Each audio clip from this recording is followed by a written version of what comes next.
Students of class 9th, please मेरे इस video को पूरा देखिए। चैनल को लाइक और सब्सक्राइब ज़रूर कीजिए, बेल आइकन को प्रेस कीजिए ताकि आपको ऐसे ही नए नए वीडियोस देखने के लिए मिले।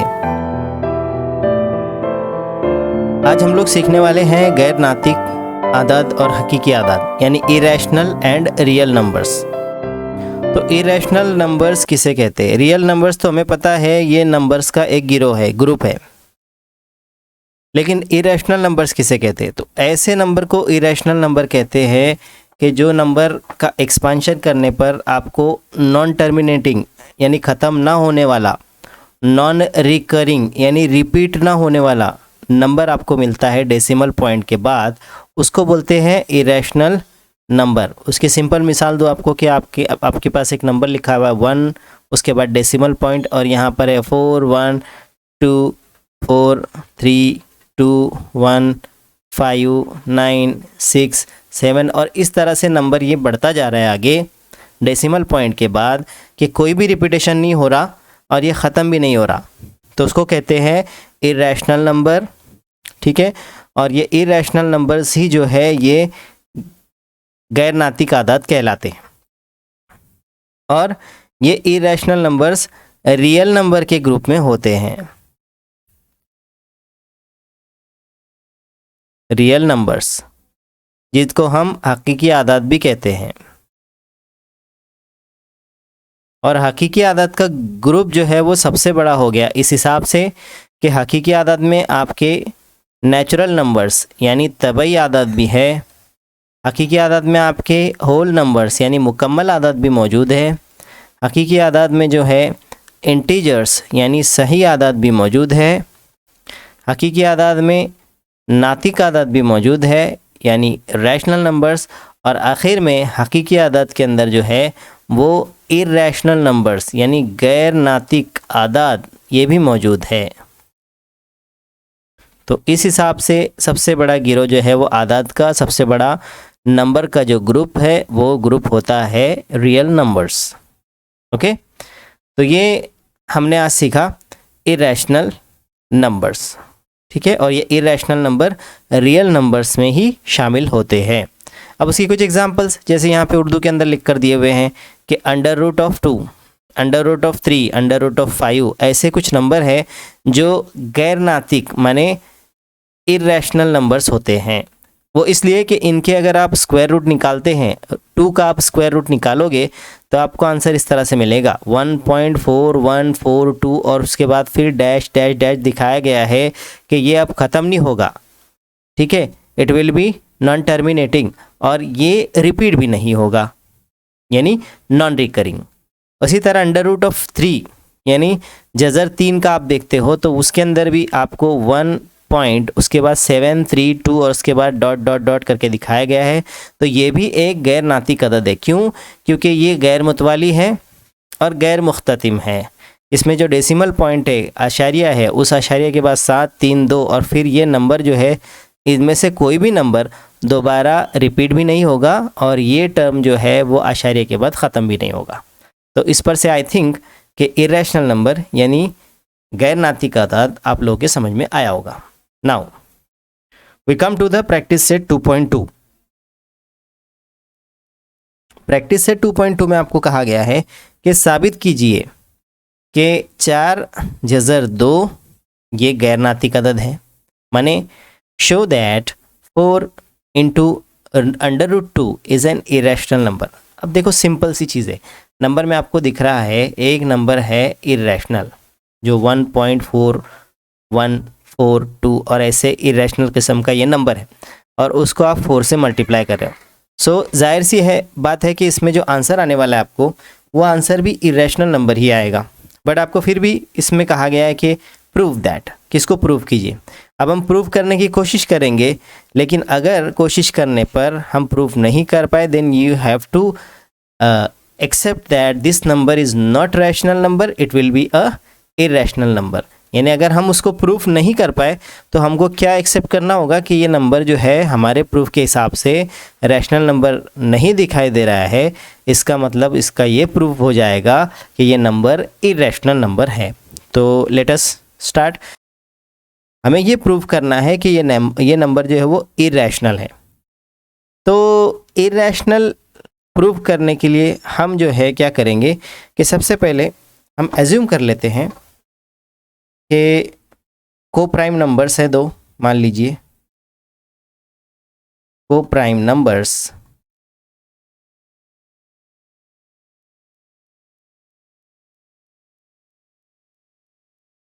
ए एंड बी, ये हम दो ले लेते हैं। और को प्राइम नंबर में आपको पता है कि ए और बी दोनों का फैक्टर, कॉमन फैक्टर सिर्फ एक होता है। They will have a common factor 1 only. ठीक है, कि इन दोनों का कॉमन फैक्टर सिर्फ 1 होगा। तो हम कंसीडर करते हैं कि 4√2 is equal to a upon B, इसको मान लेते हैं कि ये एक रैशनल नंबर है। ठीक है, अब ये रैशनल नंबर है, ये जब हमने माना, ये हमारे सामने एक इक्वेशन है।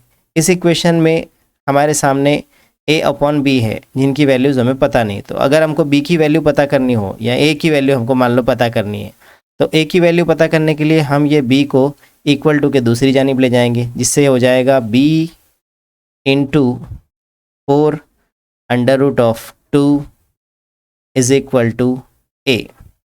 ओके, अब इस टर्म को हम क्या करते हैं कि स्क्वायर करते हैं both sides, squaring both sides, दोनों साइड से इसको हम स्क्वायर करते हैं। तो दोनों साइड से स्क्वायर करने पे क्या होगा, विल हैव बी स्क्वायर, और ये जो ब्रैकेट के अंदर जो टर्म्स है 4 का स्क्वायर 16, ठीक है, 2 √2 का स्क्वायर 2, तो 16 मल्टीप्लाई बाय 2 32, तो 32 B square is equal to A square. अब यहाँ बी स्क्वायर की कीमत पता करने के लिए, if you want to know the value of B square, आप जो ये मल्टीप्लाई 32 को जो है वो इस तरफ ले जाते हो, जिससे ये हो जाएगा ए स्क्वायर अपॉन 32। ठीक है, ये हमको जो मिला है इसको हम दे देते हैं इक्वेशन नंबर 1। और इस इक्वेशन नंबर 1 के हिसाब से अगर ए स्क्वायर को 32 डिवाइड कर रहा है, तो इसका मतलब ये हुआ कि 32 will also divide a. Okay, it will also divide a, ये 32 जो है वो ए को भी डिवाइड करेगा अगर ये ए स्क्वायर को डिवाइड कर रहा है। नाउ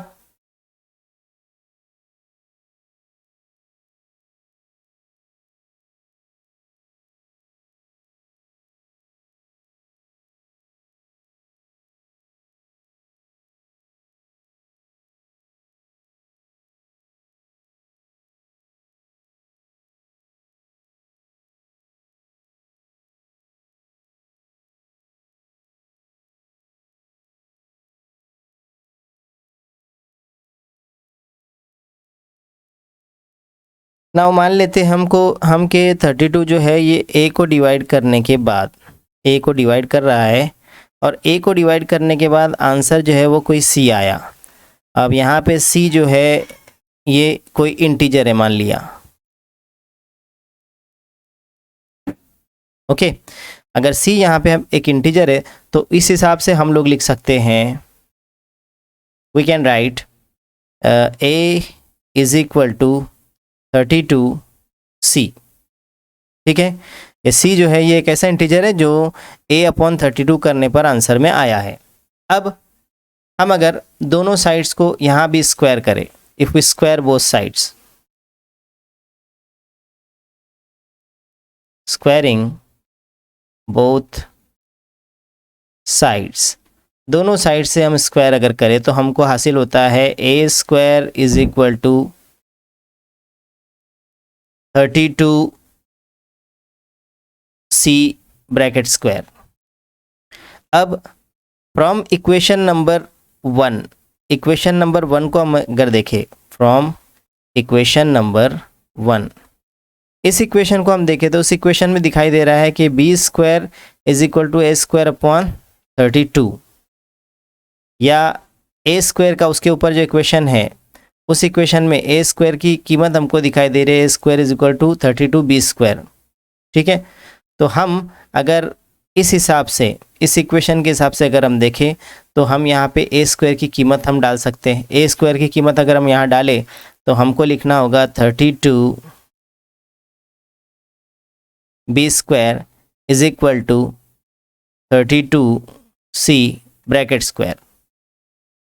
अब 32b स्क्वायर और यहाँ हम लोग लिखेंगे 32c इंटू 32c, जिसमें से 32 दोनों इक्वल टू के दोनों जानिब है, तो इसलिए एक एक 32 हम उसमें से कैंसिल करें तो आंसर आता है हमारा b square is equal to 32c square. और हम अगर यहाँ c स्क्वायर का वैल्यू अगर निकालें, if you want to know the value of c square, then it will be equal to b square upon 32। तो इस इक्वेशन में आपको दिखा रहा है कि b स्क्वायर को भी 32 जो है ये डिवाइड कर रहा है। इसका मतलब कि it means b will also be divided by 32। यहाँ पर a को भी 32 डिवाइड कर रहा है, b को भी 32 डिवाइड कर रहा है। It means that a and b have a common factor 32। जो को प्राइम नंबर्स के हिसाब से जो हमने शुरू में लिखा था कि को prime numbers a and b लिया है हमने, जिनका कॉमन फैक्टर सिर्फ एक होता है, तो यहाँ ये हमारी जो बात है ये कॉन्ट्रैडिक्ट कर रही है। ठीक है, यानी यहाँ पर 32 हमको इस सॉल्यूशन के हिसाब से ऐसा मिला जो a और b दोनों का ही कॉमन फैक्टर है। और इस हिसाब से हम ये कह सकते हैं कि there is a contradiction in assuming root 2 into 4 या 4 into root 2 as a rational number. जब हम इसको रैशनल नंबर के तौर पर हम इसको एज्यूम कर रहे हैं तो हमारा जो स्टेटमेंट है उसमें कॉन्ट्रैडिक्शन हो रही है। इसका मतलब ये हुआ कि 4 under root of 2 is an irrational number. ये जो है एक गैर नातिक अदद है। Okay, so this way we can prove that the given number is an irrational number. उसको हम रैशनल नंबर एज्यूम करते हैं तो हमारे जो स्टेटमेंट है उसको हम प्रूव नहीं कर पाते हैं, इसलिए हम इसको मानेंगे कि ये नंबर जो है वो इर्रेशनल नंबर ही है, यानी ये गैर नातिक अदद है। Next question number 2। Question number 2 में आपको पूछा गया है वही कि साबित कीजिए कि 3 प्लस 3 जमा जज़र 5 यानी 3 plus under root 5 is an irrational number. वही चीज़ मालूम करनी है कि ये इर्रेशनल नंबर है, ये आपको प्रूव करना है। ये प्रूव करने के लिए जल्दी जल्दी हम पहले को प्राइम उसी प्रोसीजर को फॉलो करते हैं कि को प्राइम नंबर्स या को प्राइम इंटीजर्स हमने लिए, मान लीजिए a और b। इस तरह से होंगे ये दोनों कि उसमें b जो है it is not equal to 0, और को प्राइम होने का मतलब आपको मालूम है कि दोनों के बीच में जो कॉमन फैक्टर है they will have a common factor 1। सिर्फ एक उनके अंदर जो है वो कॉमन फैक्टर होगा। ओके, नाउ पॉइंट की तरफ बढ़ते हैं कि 3 प्लस रूट 5 इसको हमने मान लिया it is equal to a upon b। Okay, तो अब a अपॉन b इसकी वैल्यू पता करने के लिए अंडर रूट 5 जो है उसके साथ +3 है, ये +3 को अगर हम इक्वल टू के इस साइड ले जाएं, ठीक है, रूट 5 मालूम करने के लिए, तो रूट 5 इज़ इक्वल टू यहाँ बन जाता है a अपॉन b, +3 था तो वो हो जाएगा -3। अब हमारे स्टेटमेंट के अंदर a एंड b ये दोनों को हमने इंटीजर्स माना है, बोथ आर इंटीजर्स। और अगर दोनों इंटीजर्स है इस तरह से कि ए कोई भी इंटीजर है, a is any integer and b is not equal to zero, non zero positive integer है, तो इस हिसाब से तो ए अपॉन बी ये डेफिनेटली एक रैशनल नंबर होगा, ठीक है।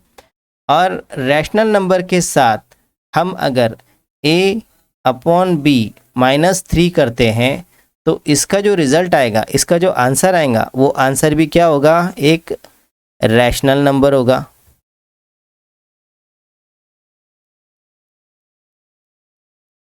ठीक है।